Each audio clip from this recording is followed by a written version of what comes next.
I've got to tell you the story about how I loved the song Tristizu. And I loved it so much that I asked Frank when I was recording Toru Tempo. I said, Frank, I really love that song. Can I record it? And he said, no, I'm going to do something better. On the spot, Frank Bokongo Pangilinan wrote Magof Yu.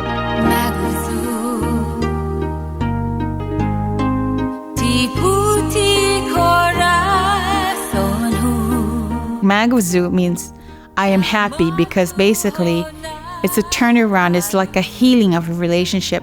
And I've had so many people come up to me and say, when they listen to that song, it has healed their marriages or their coupleness or their relationships.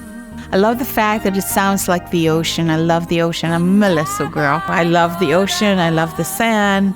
I love the sea. And that's just, for me, an embellishment of what Guam is about.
Melissa was just such a wonderful place.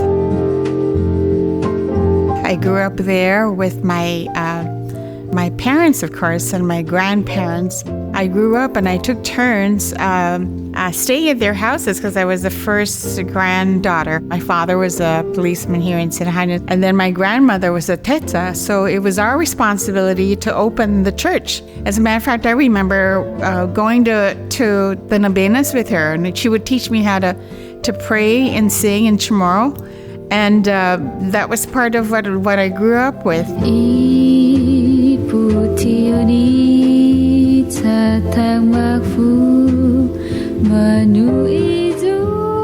My grandfather was the carpenter for the church, and he would be the one building all the different areas of the church that needed help. And as they were doing that, they would sing the cantan chamorita, where they're throwing the verses to each other. I remember sometimes on inclement weather, we would hang clothes in the bodega.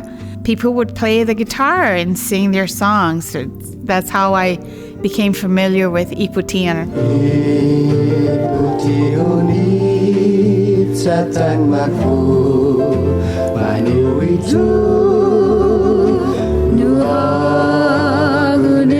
That's basically how we started, just being attuned to music and being introduced to it. So that's a very fond memory. Those were some of the wonderful times that kind of, stay with you in your memories, that help you appreciate the transition in our lives these days.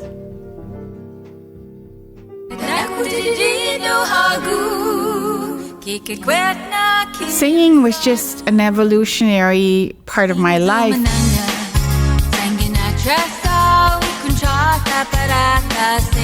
The first time that I was formally introduced into singing, when I was asked by my neighbor, asked me if I would consider singing at this island-wide 4-H competition. And the reason why I wanted to do it is there were stories about how they would fry Spam and sausages and eggs, and I wanted that experience. So I said, sure, I'll go and I'll sing for the 4-H Jamboree.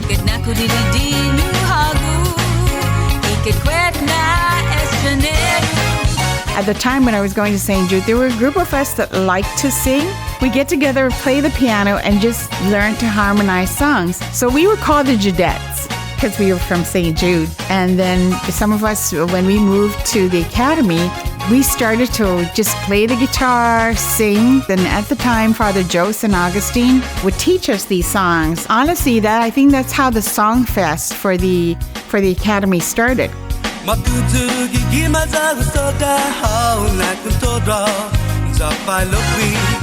Fortunately for me, I had 2 male cousins that were in a band called the High Tones. My older cousin, Frankie Martinez, and then his brother, who was the manager, Piling. Piling and Frankie would ask me to sing. I would, be picked up to go to these parties, birthday parties, weddings, baptismals. So that was like a continuous practice. I'd go and rehearse with the band and just have fun during the weekend. That's how I used my talent.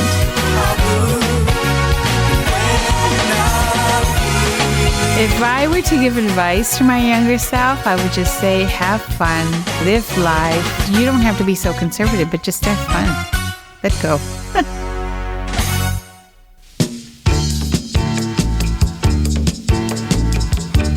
My first experience recording was very, very funny, very unorthodox. Thank God my family was helping me with babysitting the kids, because there were times when we would stay at the studio till 3 in the morning. And at that time, they didn't have the digital equipment that they now have. We just had the old-fashioned keyboard, and the way you mixed it was the way it was going to sound in the recording. There were times that it was just great, like at the first 2 or 3 takes, and then there were times where you just had to go back over and over because the band members couldn't agree that it sounded okay. But we finally got the album done, and it was such a great experience. And I really thank Johnny Sablan for the Casamiento album, the Charfers Brothers for the big album that has all my 10 songs there, and then of course Tommy Bejado, who's really been a brother.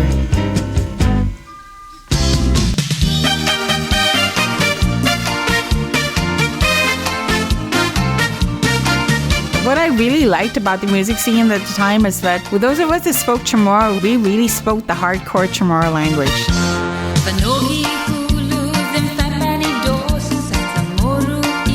It was an amazing time because you could see we were coming off the security mandate being lifted. So we were trying to project music that would attract people to Guam. We were told at one of the tourist gatherings or for one of the hotels that we needed to show a little more skin, like we needed to be more like Hawaii. And some of us kind of protested because we didn't think that was right. We were all trying to promote the culture in the most authentic form of the language.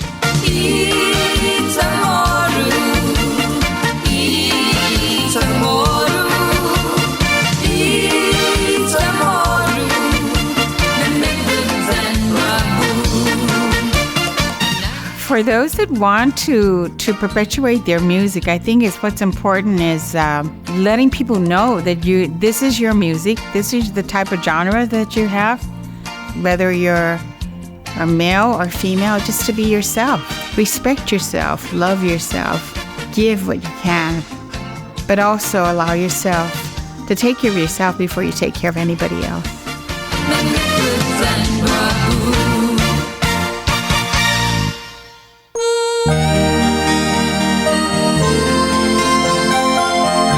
I never really seriously thought about singing as a gift. I just thought it was something that I could share, and the opportunities were always there.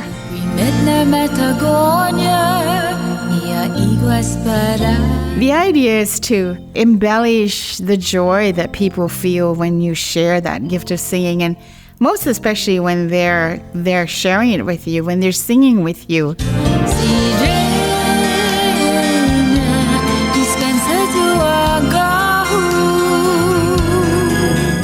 I've had the opportunity to be invited as a guest performer with Inetnang Pugu, which I thoroughly enjoyed, and I I sang my song Saina, and they danced to in the background. And I didn't realize that it's on YouTube. And so that now is perpetuated throughout the world for those that want to listen. So that's a gift in itself, just to be able to share that. I know that certain groups have been doing covers of my song Hågu and some of the other songs, which I love.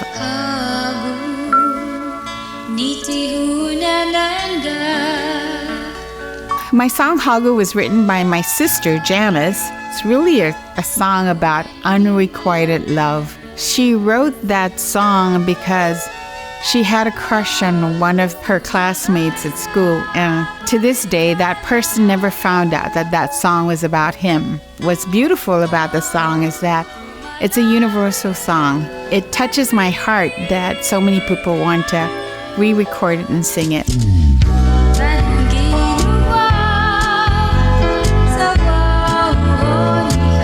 I love the fact the younger people are not thinking, oh, that's old stuff, old news. I love the fact that they're being creative about it.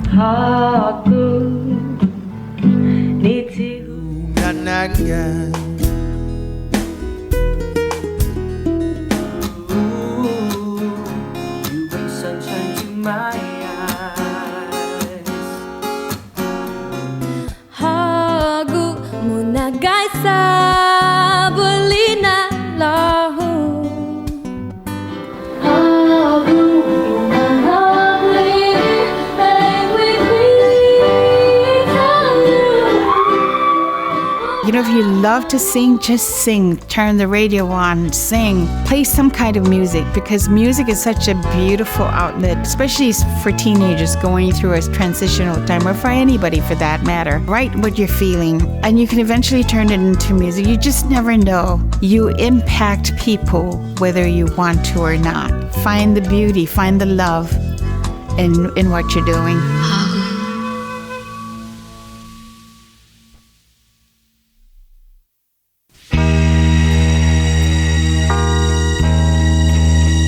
The toughest part of my musical career was during one of my performances. My children at the time were going to school, and they were waiting to be picked up, all four of them. And for me, that was a breaking point.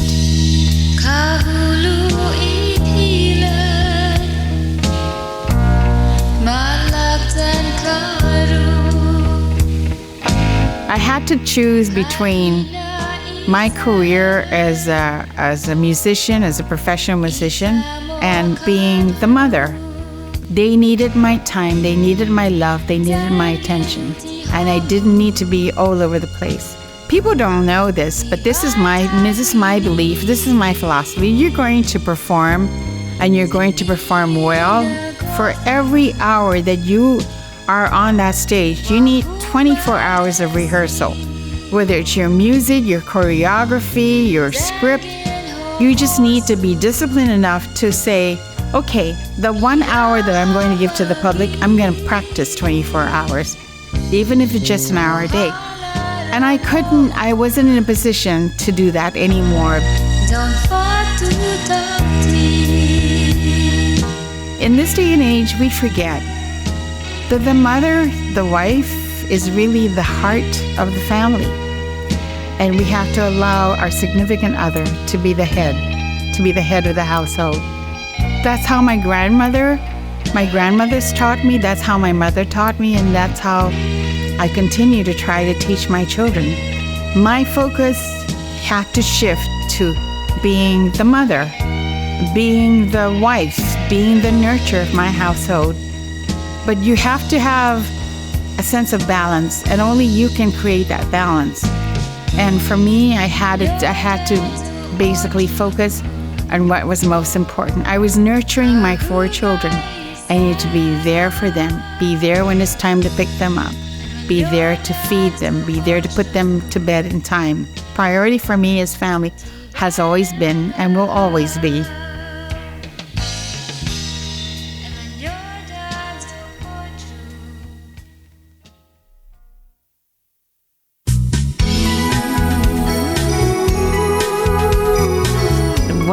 I was asked to join the Miss Guam beauty pageant. I'll never forget Mrs. Clementina Perez and Mrs. Souter would come to my house and I would hide in the bathroom because I just thought I would not meet the criteria of being an international beauty queen.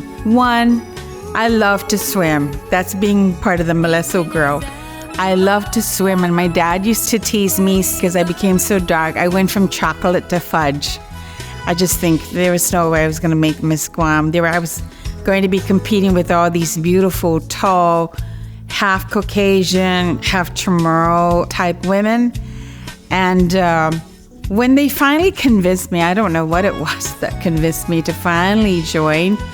I said, okay, and one of the contestants, her name was Hillary Best. She became Miss Universe. And I remember her asking me one time, she said, have you ever been anywhere out of Guam? I said, no. My concept of vast and huge was looking out at the ocean, where the sky met the ocean. That to me was vast. That was huge. And so she told me in a very loving way, she said, I hope you win, so you get a chance to get out of Guam. I didn't think anything of it. I just went to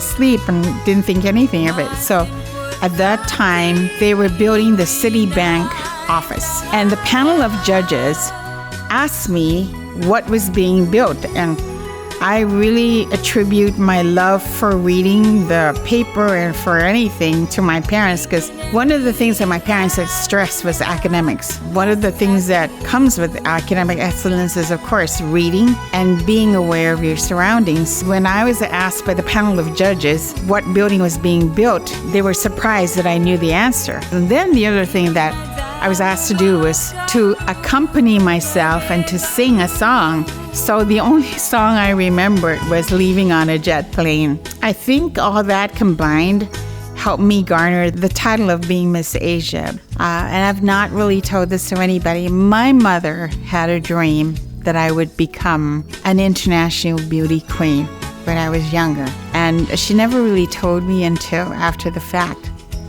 And I also had that dream a year before I acquired the title. In today's world, we just become so busy. It's like we're trying so hard to be a part of somebody's agenda, but it's so important to just be still. There's a saying that I really love, and I've shared it with so many people. Happiness is like a butterfly. When you chase it, it eludes you. But if you sit quietly, it comes and rests softly on your shoulders. So that's important. Take the time to just be quiet. Appreciate where you are and what you've been blessed with.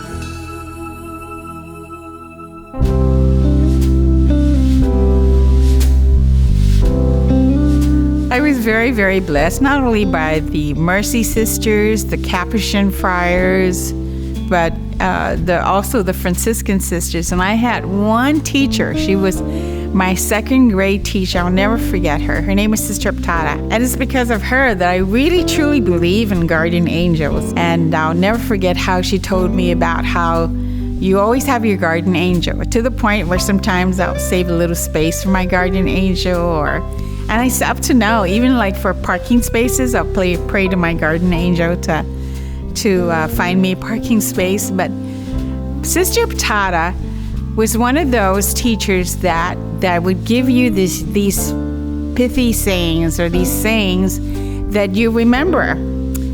And one of these sayings was a poem that I learned to memorize, and I share as often as I can. And it goes like this.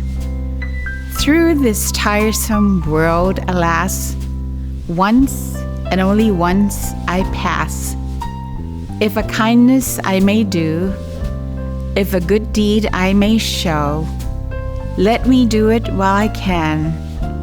No delay, for it is plain, I shall never pass this way again. And I attribute that to Sister Ptata. I have a very strong love for our Blessed Mother because, as the Mother of Jesus, she embodies the things that I really appreciate. You know, there's a prayer that I'll never forget. And the Blessed Mother says, "Give me your silence, give me your confidence, give me your prayer." And I think it's so important in this day and age, you know, not to have to be like the crazy policeman on the corner where nobody's paying attention because he's got his arms all over the place. I'd kind of like to be the kind of person who, when I walk into the room in a quiet way, in a quiet, humble way, that people know I'm there and that my presence means something to them, hopefully something positive.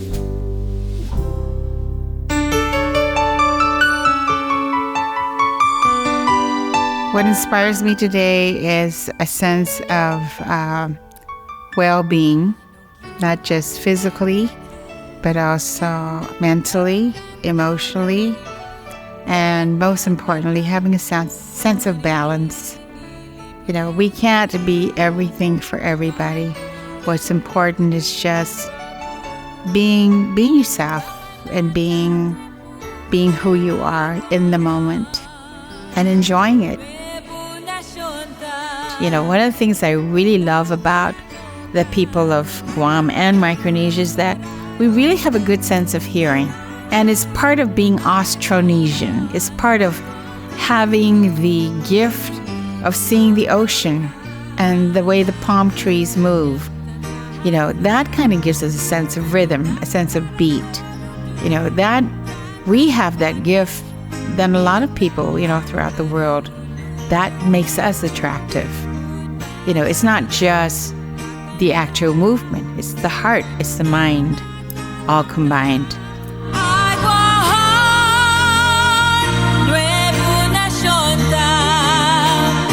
I just want people to know that I'm me, a child of God that has just allowed the graces and the blessings to give, and to give wherever she can. And hopefully someday there'll be thousands more Flora Baza Quans singing Hågu and loving people and respecting the land and just enjoying life, and most importantly, having a very strong love for God and the Blessed Mother and the guardian angels. Because what makes me important in God's eyes is that what I do hopefully will bring others closer to Him.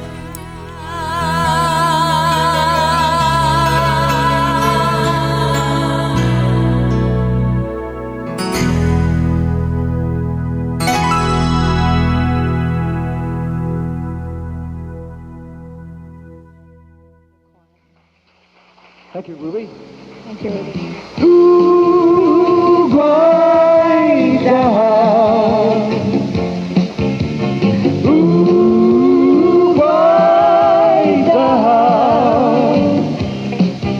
Means I love you with all my heart, and I hope we'll never part, 'cause you were meant for me and me for you. With Hågu, so sweet, dancing through white clouds. I need you to say amor, nai de tu corazón. Sa Hågu neni nai malago.